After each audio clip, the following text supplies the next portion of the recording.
So this is gonna tackle another problem, is the worn out Accelerator shaft bushings TR6s get, and we're gonna tackle that. First thing you're gonna do is you're gonna attempt to scribe this item and the shaft so you can get it back in the same location for when you loosen it. I'm gonna take off this clip, free this mechanism up.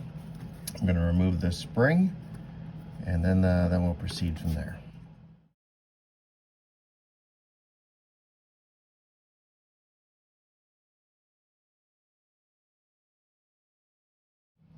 This thing, I'm going to just take an ice pick. You want to get that spring off. Oh, there it went.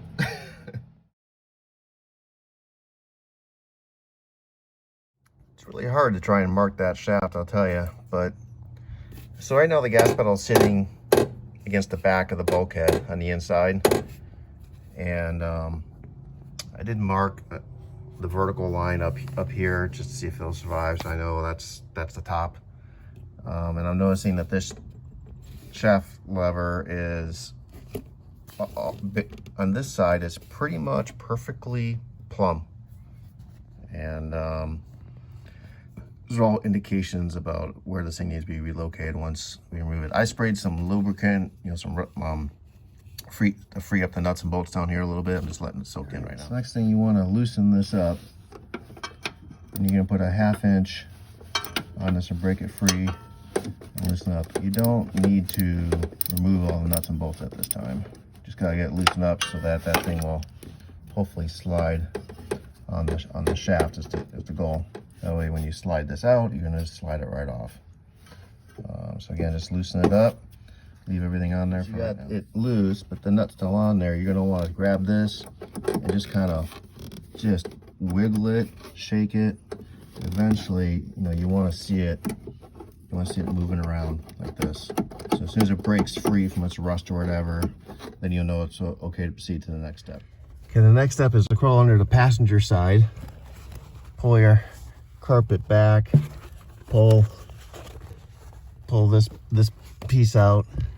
And then there's the accelerator shaft right here. And then you want to grab this. Wasn't even bent. That's weird. That should be bent over on the end for safety.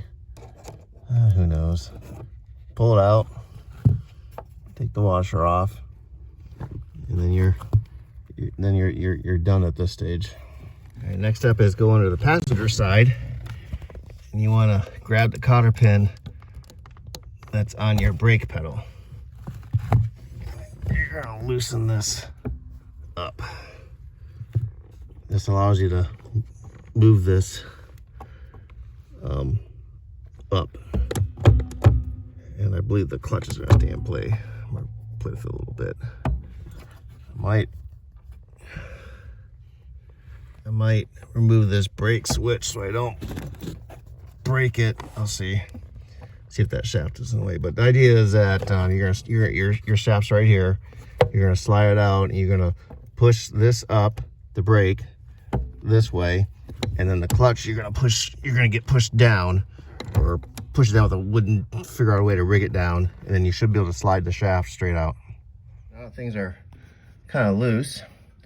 What I want to do is I want to come back up here and slide this out a bit so I can work on getting these items off the shaft. That way when I'm in the passenger side pulling, hopefully it just pulls right on out. There we go. We've got a spring thing that was against the original bushing, a washer, and then the control lever, which did not wiggle off very easily. I had to tap it with a hammer a few times. And basically, I lifted it up a little bit like this and just pulled hard. Not sure how well this goes. So I got my third hand in place with a piece of PVC pipe, holding the clutch down, and then the brake is loose. So what I gotta do is just hopefully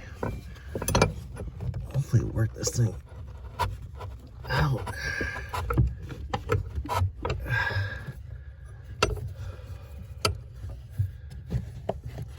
Oh my gosh, which way does it go? That's, oh. So it's going behind the brake, in front of it's going, like I said, and behind the brake. I left the brake sensor on. There we go. So it's all the way over.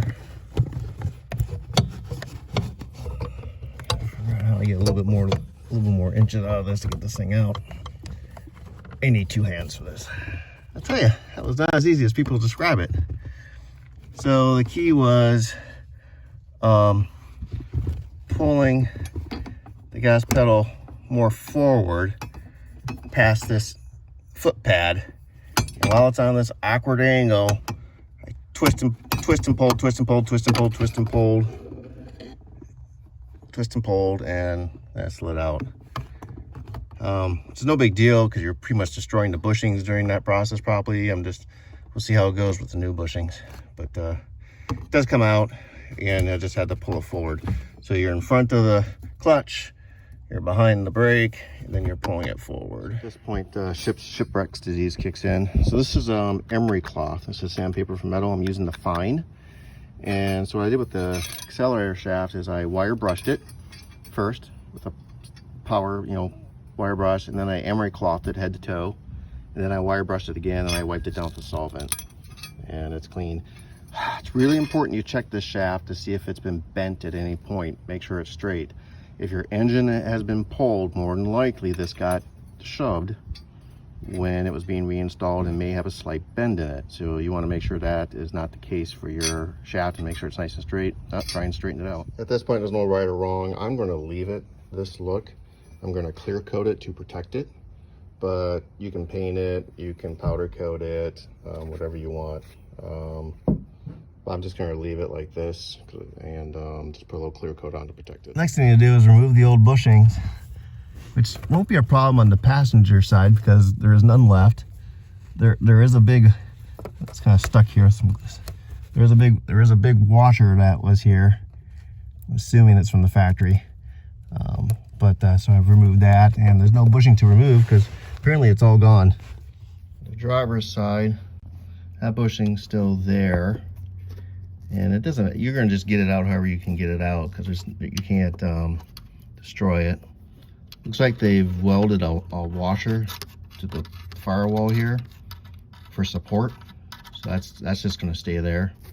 This one, I just got screwed. I'm just trying to pry at it until it breaks out. So the key to this is to stay here. Don't go inside. The key here was to put the screwdriver in front of the small portion right here and plop that out. And then that frees this one up a little bit looser. Stick a screwdriver in there and then pry it out. And you can see here's the original plastic bushing here. Actually still pretty intact on this side, but we're going to be replacing it with something. The next step is to test fit the new bushings. The smaller one goes on the passenger side, and the bigger one goes on the driver's side. It's going to go right here. What Art does is he gives you a grinding stone to slowly enlarge these. That's gonna be a little bit tricky because the engine's in the car and blah, blah, blah. So I'm gonna have to figure something out. Probably just use a file, but you're gonna slowly massage that a little bit open until this becomes a nice tug fit. But you wanna be able to probably get it in and out with hand pressure, not with a hammer. And so that's gonna be the next step. Note, my steering stuff is disconnected. That's a separate project. You don't need to do that. I'm just waiting on parts, so I'm working on this. First attempt at this is I got my Dremel kit out, and it came with this flexible hand tool, and I put Art's grinding stone in it, and I'm going to see if that allows me to get it done. This is how I've got it rigged up now. So I got my Dremel here, and then it runs this. I'm doing the opposite side, and I've got it right here. I taped off my negative line for the battery, and then I just turn it on and just like that. Now I'm gonna just do a little bit, do a test fit, and go from there. It's easier for me to grab it from this side with the motor being over there But it took about 5 or 6 times to just doing a couple of it, trying it, and now it slid right in. It's nice and tight. There is another kit that the Good Part store sells where you do not have to remove the accelerator shaft, but I've been told it's really bare to get installed because it's super hard to file and make this hole bigger to fit his bushings. So I do recommend removing the accelerator shaft, and that way you can clean it up and check to make sure it's not bent and stuff like that. It's a lot easier to make these fit.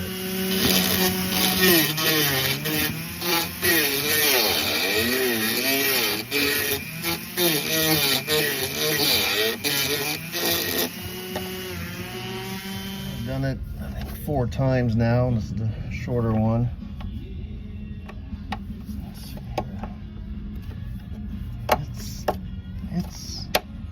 Yeah, it's in there. Yep. There we go. Looks good, nice and tight. Just a couple miscellaneous notes here. I found these pictures on the internet. I think they came from Bob Danielson's website. But this is a picture of the bushings, how it'll look installed. And the black line I drew on represents the bulkhead of the car. So you can see the shorter one,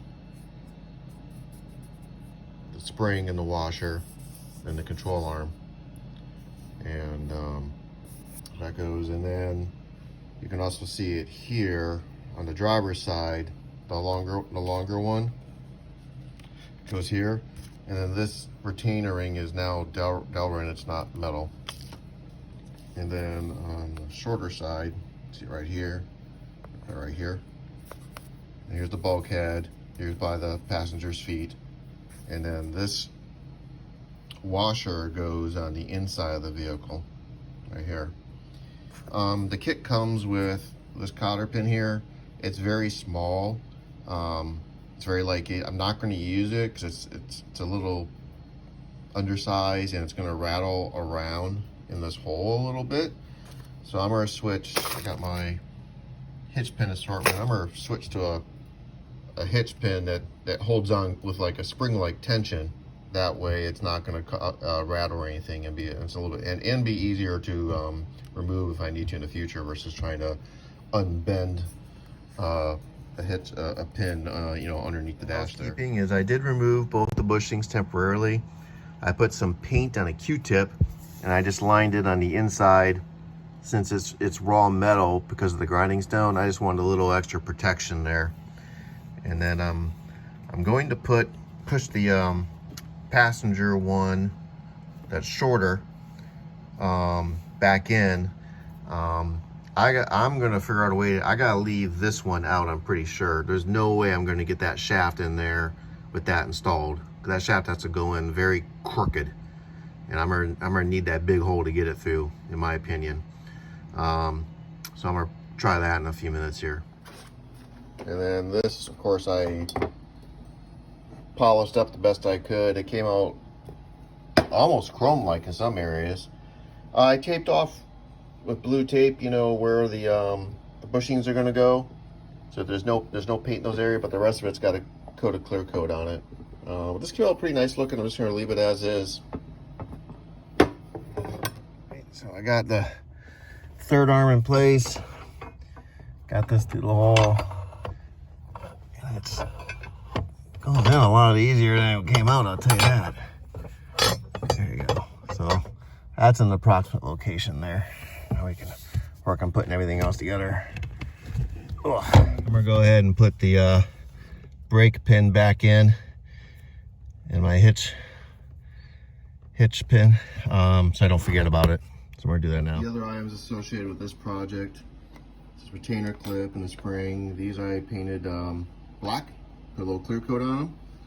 These I cleaned up, put a little clear coat on, cleaned up, clear coat, gonna reuse all of that. This item did not clean up very well and it's kind of visible, so I went ahead and threw some argan silver wheel paint on it. It'll match my valve cover. It's okay for now. Be nice to plate this with something though in the future. That's good. And that's it for cleaning up for this project. Now you got the accelerator shaft back in place. You're gonna take this, slide it over, and then you can work the bushing in. Not losing any lubricant or any glue. I don't think it's necessary. It's a tight fit. It's not going to go anywhere. Make it easy to replace in the future. And I don't think it's going to be that big of a deal. Anyways.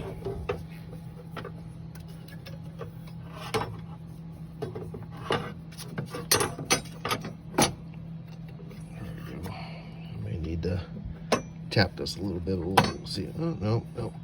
Yeah, that's good. I can temporary fit it in there. Oh, look at that.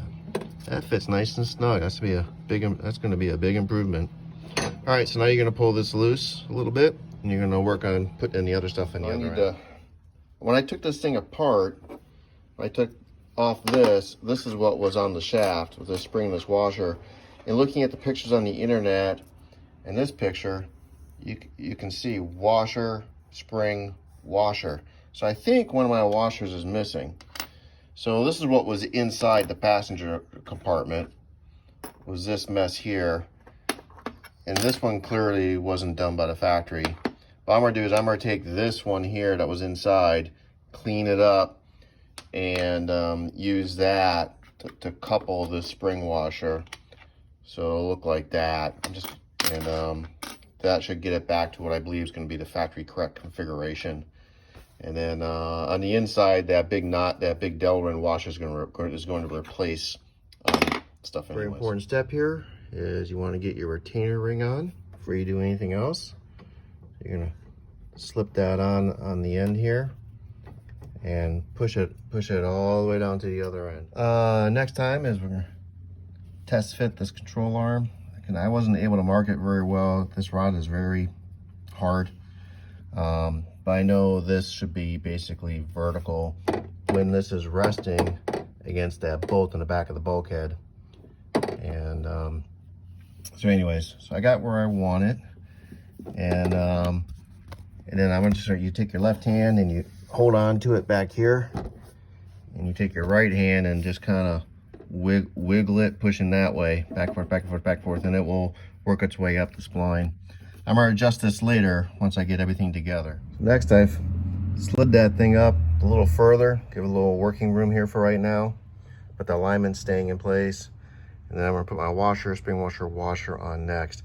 Note, because this is metal contact, I'm using a little bit of my energy suspension pre-lube, which you don't have that in your garage. You need to get it. This is clear and it's waterproof, and it just makes everything work really good. Technically, you don't need any lube on the back side of this washer because it's touching the Delrin, which is self-lubricating, but it's not going to hurt it. And then we're going to slide that in, and we're going to put the washer and the pin on. There it is installed. That Delrin washer, it's touching against that other washer, so I don't need to do anything else. And I got my hitch pin on. And that works good. I did have to pull this out a little bit, make it a little more comfortable to put on. It's no big deal. Right now I'm gonna use that as a reference. I'm gonna screw this down so that this can't move anymore. This way. So I'm gonna lock this down now. Not sure what the size is, but just found a regular Allen key. And remember, this is Delrin, so you don't need to lubricate in there. It's self-lubricating. It should be fine. The less lubrication, the better. And tighten it down, and now that is why I do these videos in real time. Besides the fact I'm not professional and I don't like editing. That didn't work out well at all. I could not get this thing together to work right. Anyways, once I got it all lined up, when I was stepping on the gas, this thing was slipping really bad. And I realized that it was, this back half was on the round part and this front half was on the splines. It will, no matter how, you can't tighten it to make it work. So I had to take the hitch pin off and the washer on the inside here, loosen this collar back up, move this out, and I had to realign this thing so that I got just the edge of it. I can see it. Just the edge right there is on the spline. So both halves are on the splines now. Then I had to get all relined up and vertical and all that stuff, and tighten it down. I ended up taking the air cleaner off. I got tired of fighting it. Should have taken that off an hour ago. Anyways, I got all done and it worked great, looked great. But I could not get the washer and the hitch pin back on the inside. There's just too little there. And the quickest, easiest resolution was that washer that I fought to put back on there. I just took it back off. So now I got control arm, washer, spring washer, and then the Delrin bushing. It'd be better to have a washer there, but I could, no matter how hard I pulled and tugged, I could not get that sucker to fit, to be honest with you. So I'm gonna go without. There might be some other solutions out there, but again, metal to metal. So I cleaned off the end of this shaft and I put some energy suspension lube on it. And then you gotta couple it in there like this and then get this snap back on over your spring. Hook it on the bottom. What I do is I pulled it up with my ice pick and guided it in my fingers. Checked everything out. Everything's good. I made sure that was tight and secure. Put another tug on the nut on the bottom of this. It's tight and secure. And made sure this was all the way through. And I lubed all these linkages up. And everything's working good. And this is right back where it was before. Got a little more room there, which is nice. You know, the challenge is this washer of the Delrin of the bushing is a lot thicker than what was there before, which was nothing. And so this whole assembly is kind of like gone a little bit that way, and it's just a tighter fit now. It just is what it is. But I got some pretty decent spring tension right here, so this bar is not going to rattle around or anything like that, and it feels good too.